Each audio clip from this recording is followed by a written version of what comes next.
Pengumuman. Ada kabar baik soal tenaga honorer di Indonesia dikutip dari It Corner News. Angin segar datang untuk para tenaga kerja honorer.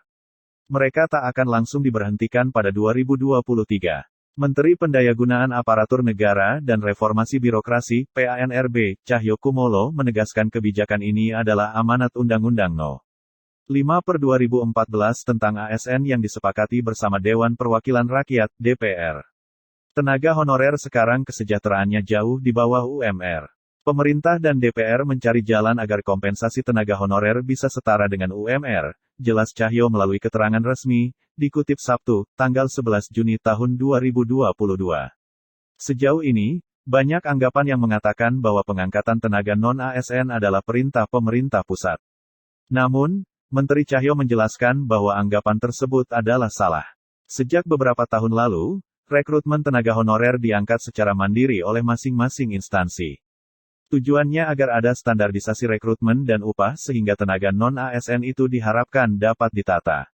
Dengan skema itu, pengangkatan tenaga non-ASN harus sesuai dengan kebutuhan instansi. Untuk mengatur bahwa honorer harus sesuai kebutuhan dan penghasilan layak sesuai UMR, maka model pengangkatannya melalui outsourcing.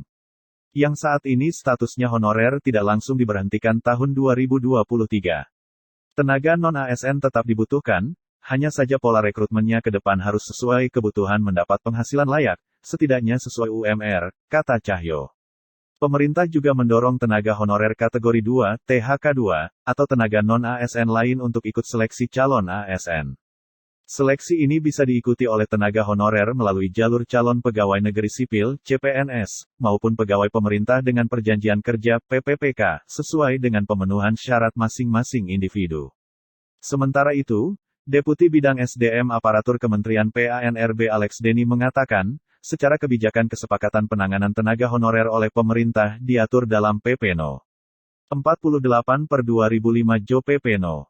43/2007 dan terakhir diubah dalam PP No. 56/2012 tentang pengangkatan tenaga honorer menjadi CPNS.